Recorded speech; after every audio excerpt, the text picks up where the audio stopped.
Hey guys, welcome back to my channel. So आज है छठ और यहाँ पे हमारे दोनों फूफा जी लोग दौरा लेके घर से निकल रहे हैं। हम करीब शाम के 4:30 बजे घर से निकले थे। पीछे से हमारे छोटे फूफा जी भी यहाँ पे आ रहे हैं और हम बिल्कुल तैयार हैं छठ घाट को जाने के लिए।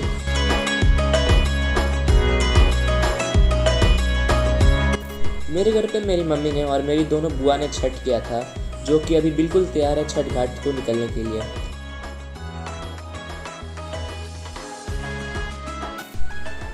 हमारे यहाँ ऐसी मान्यता है कि जब भी हम छठ घाट के लिए निकलते हैं तो हम ऐसे सूर्य भगवान को प्रणाम करते हुए दंडवत करते हुए जाते हैं। हमारे घर से छठ घाट करीब 2.5 किलोमीटर दूर है और हम पूरा रास्ता पैदल ही जाने वाले हैं, तो आप हमारे साथ बिल्कुल एंड तक बने रहिएगा।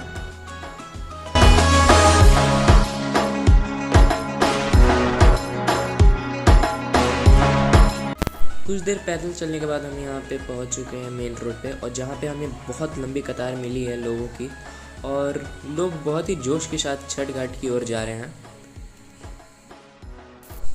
पूरे शहर में ऐसे जगह जगह पर स्टॉल बनाए हुए रहते हैं डेकोरेशन के साथ, जहाँ पे अर्घ के लिए दूध, पान के पत्ते और अलग अलग प्रकार के फल मिलते हैं, जिसे हम प्रसाद के रूप में आगे जाकर इस्तेमाल करते हैं।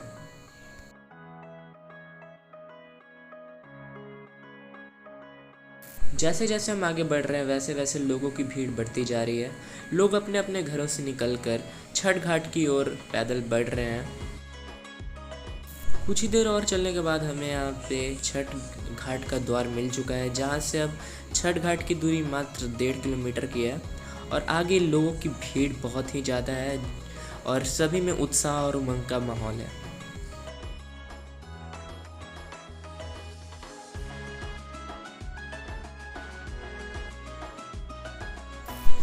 करीब 5 मिनट और चलने के बाद हम यहाँ पे छठ घाट पर पहुँच चुके हैं। छठ घाट पर ही यहाँ पे छोटे छोटे कमरे बनाए हुए हैं, जहाँ पे छठ करते रुकते हैं, तो हम अपना सामान यहाँ पे रख देते हैं। पूरा छठ घाट यहाँ पे छठ करता और पर्यटकों से भरा हुआ है। सूर्यास्त होने वाला और कुछ ही देर में हमारे अर्घ का टाइम हो जाएगा, तो हम धीरे धीरे यहाँ पे नदी की ओर आगे बढ़ रहे हैं।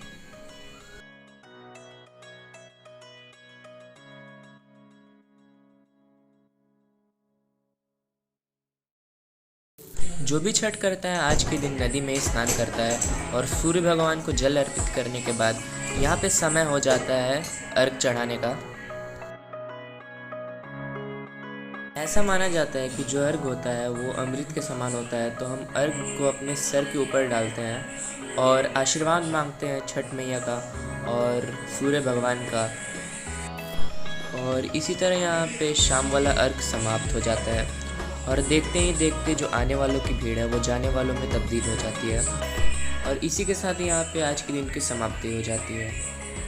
सूर्यास्त हो जाने के बाद हम यहाँ पे छठ घाट पर जाते हैं और दिया दिखाते हैं। जितने लोग छठ करते हैं उस हिसाब से दिया जलाया जाता है। तो मेरे घर पे 3 लोगों ने छठ किया है, तो मैं यहाँ पे 3 दिया जला रहा हूँ और गंगा माँ को दिया दिखाकर आज का दिन समाप्त हो जाता है। अगले दिन सुबह सुबह हम सुबह वाले अर्घ के लिए पहुंच जाते हैं छठ घाट पर। सुबह में शाम के मुकाबले पर्यटकों की ज़्यादा भीड़ होती है। शाम के जैसे ही सुबह सुबह यहाँ पे जो छठ करते हैं वो सूर्य भगवान को जल अर्पित करते हैं और यहाँ पे दिया को जलाया जाता है और हम बिल्कुल तैयार हो जाते हैं सुबह के अर्घ के लिए।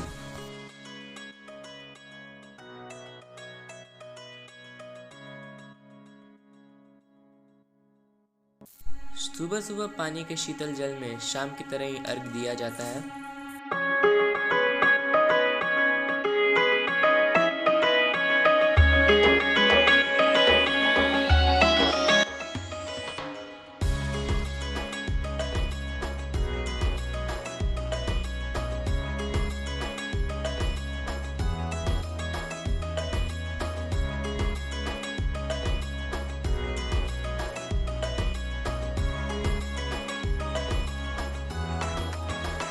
सुबह वाले अर्घ के समाप्त होते हैं जो छठ करता है वो अपने अपने स्थान पर वापस चले जाते हैं, जहाँ पर एक छोटा सा पूजा और हवन होता है।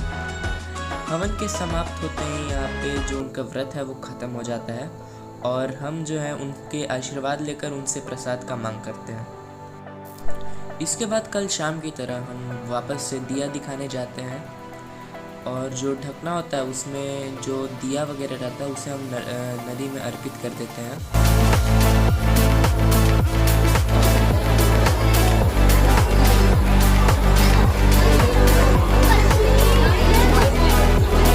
अब धीरे धीरे जो लोग थे वो वापस अपने घर जाने लगे हैं और धीरे धीरे छठ घाट पूरी तरह से खाली हो रहा है और हम नदी की ओर जा रहे हैं ये सामान बहाने।